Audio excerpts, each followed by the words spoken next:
सही मुंहिंजा नवां बाज जे पटनि मां काशिफ़ अली सूमरो पंहिंजे नंढपिण जे पिरनि जी यादि में कुझु दर्द भरिया अहसास ऐं मयारूं हिन तरह बयानु करे थो। हा मुंहिंजा पिरनि गुलाबनि जहिड़ा प्यारा, मुंहिंजी ज़िंदगी तॾहिं हसीन लॻंदी हुई जॾहिं पाण ॿई गॾु रांदियूं कंदा हुआसीं। हलंदे हलंदे तूं मुंहिंजी दिलि खे अहिड़ी मिठड़े मोर वांगुरु वणंदी हुई जो मन पिघली पियो। ऐं यादि अथई तो बि हिकु ॾींहुं आस्ते चई छॾियो हो, काशिफ़ आऊं तोसां प्यारु करियां थी। हा मां उहो नंढपिण वारो मासूम प्यारु कीअं विसारे सघां थो। ऐं हा जॾहिं चंड पंहिंजी चांडाण में मगन हूंदो हो, मां उन सां ॻाल्हियूं कंदो हुउसि ऐं चवंदो हुउसि, ए चंड थोरो तरस मुंहिंजो सनम, मुंहिंजो राबेल जहिड़ो प्यारु अची रहियो आहे। ऐं हा तूं हिन ज़ालिम समाज खां लिकी लिकी ऐं अची मूंसां मिली प्यार भरिया किसा कंदी हुई ऐं तूं मूं लाइ हर पल हसीन बणाईंदी हुई। दिलि चवंदी हुई तोखां हिकु पल बि परे न रहां।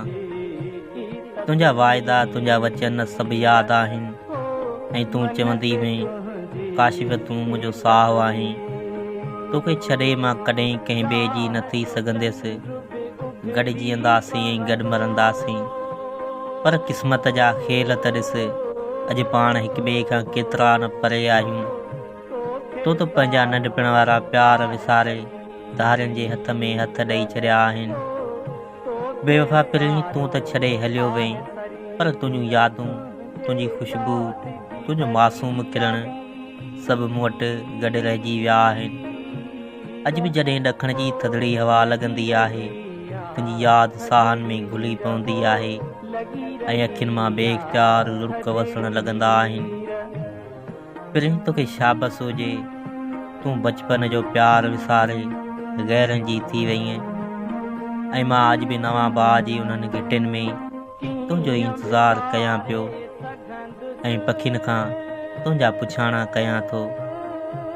हा आऊं तुंहिंजो उहो ई ऐं तुंहिंजे नाले सां जीअंदड़ तोखां विसरी वियल तुंहिंजो काशिफ़ अली सूमरो।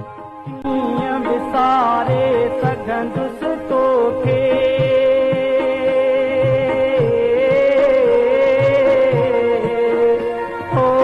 मन ते तुंहिंजी तस्वीर